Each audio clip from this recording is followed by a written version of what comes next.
I'm the Ogre Kendrick, and I want to talk about just one quick thing. Let's talk about using interesting verbs as much as possible when we write.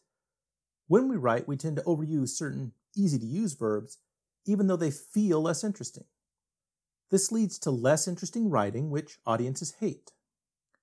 When we read, we tend to picture the words in our head.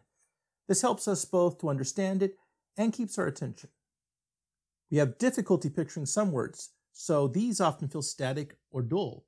We naturally and instinctively react with less interest, even if we don't realize why. As much as possible, use stronger, more actiony verbs. To help illustrate this idea, I asked my child to draw what some verbs look like. So my dad asked me to draw what some verbs looked like. First he gave me 3 words to draw, which were jump, play, and tell. The second I saw the word jump, I knew what to draw. I drew a person with bent legs above the grass. Again, as soon as I saw the word play, I knew what to draw. I drew a kid on monkey bars. Drawing tell was kinda hard. I drew a boy telling his sister what had happened. Then he asked me to draw the word is. I couldn't figure out what someone ising looked like.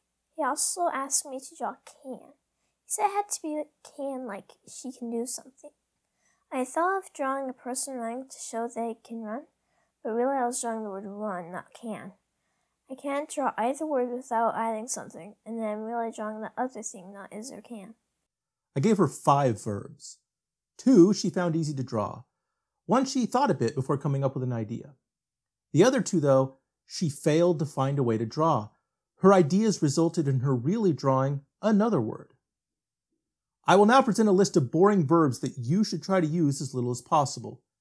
You will end up using them sometimes because sometimes we just can't avoid it or find a better way, but limit their use.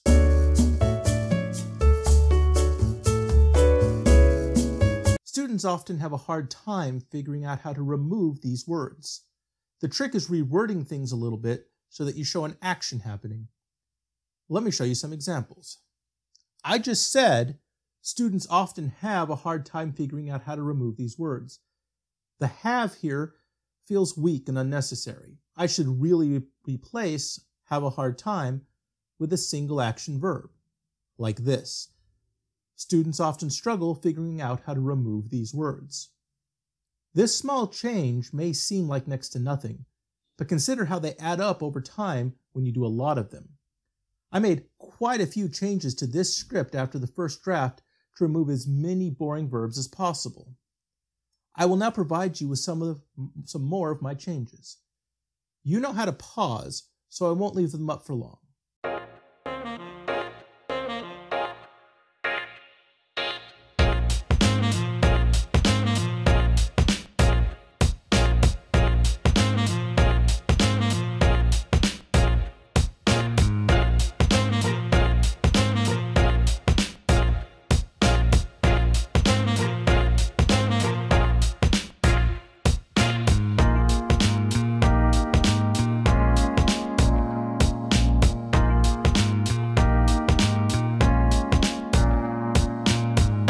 Hey, use better verbs.